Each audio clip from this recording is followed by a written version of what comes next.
friends, welcome back, or welcome if you're new here. My name is Stacy and I am the Chapter Conundrum. And in today's video, I want to do a quick read-along announcement for 2026. So one of my all-time favorite series is getting its final book next year, and I thought that it would be really fun to do a read-along of the books.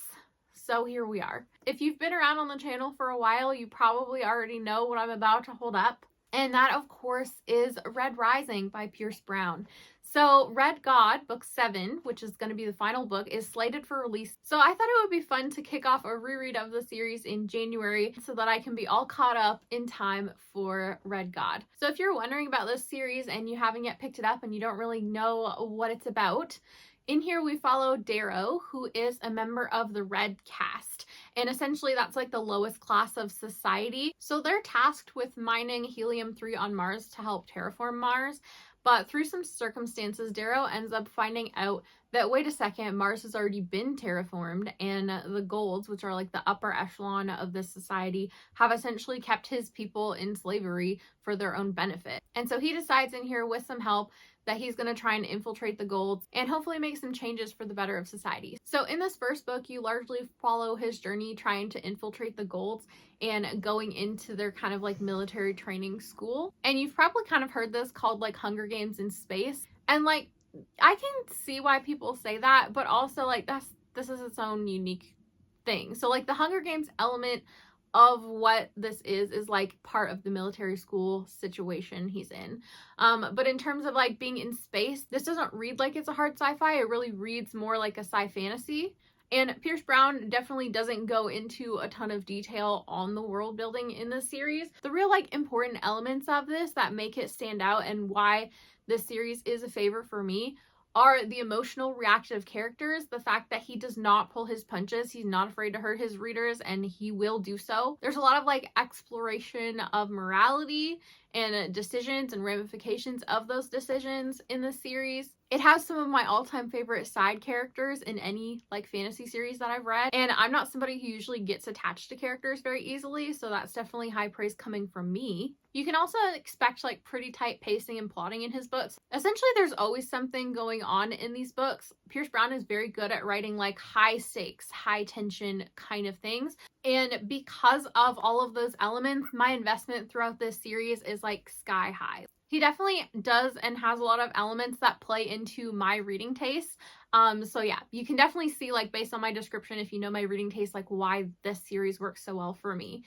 So another quick thing to mention is that these are narrated by one of my all-time favorite audiobook narrators as well, Tim Gerard Reynolds. He does a fantastic job with them. And I think once you get to book 4, which is in the pile here, Iron Gold, you start to get different perspectives and it becomes more of a multicast situation with the audio. So that's something to be aware of as well. But yeah, I'm hoping that if you are a fellow Howler wanting to do a reread of the series before Red God, or if you're someone who's really curious about the series, like this is going to be a fantastic time to check it out, given that the final entry is coming out. The other thing with Pierce Brown is he is not afraid to have a cliffhanger or like leave the reader on like massive moments at the end of his books.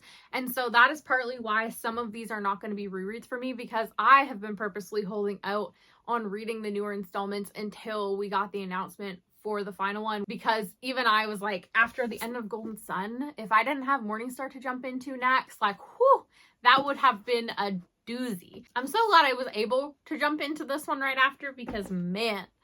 But yeah, hopefully you guys are also interested in reading these with me. So we're going to do this read along over on the Bookish Drummer Discord, which will be linked in the description down below. So I'm definitely excited that I know I have at least one other person who's going to read these along with me, and that is Josephina over at Fina Reads. This year we've been doing a lot of read-alongs together and we've both been enjoying them, so I'm really excited to get to one where I know like it's one of my all-time favorites, because we've been doing one of her all-time favorites this past year with Green Rider.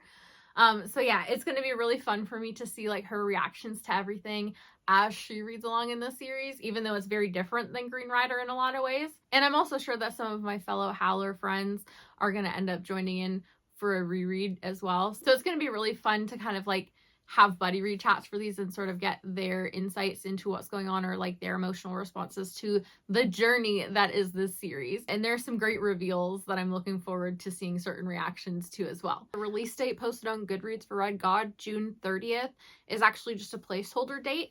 And I've seen whisperings on Reddit that in a recent interview, Pierce Brown has said he's actually aiming for like later in 2026 now.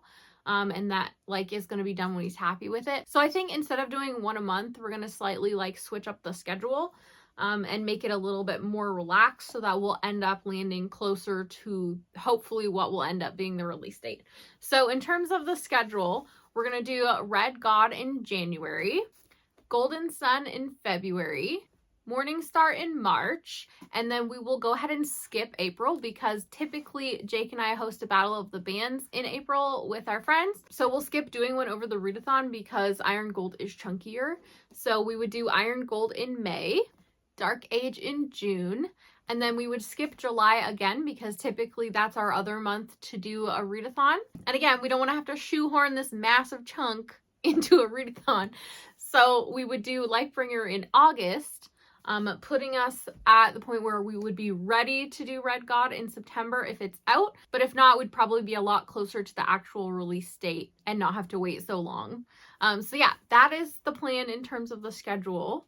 And also, I think doing it this way kind of gives people leeway to fall a little bit behind if they get busy and like catch up later as well. So if you are somebody who also like prefers to kind of binge a series closer together, like we will have the older months channels still open while the series read along is ongoing. So just know like you could always catch up and read later as well if you prefer. And hopefully you end up loving the series as much as I do. Drop down in the comments down below if you have read any of the entries in this series or have any like experience with it. What are some of your favorite elements to it, and why do you think it may not work for other types of readers?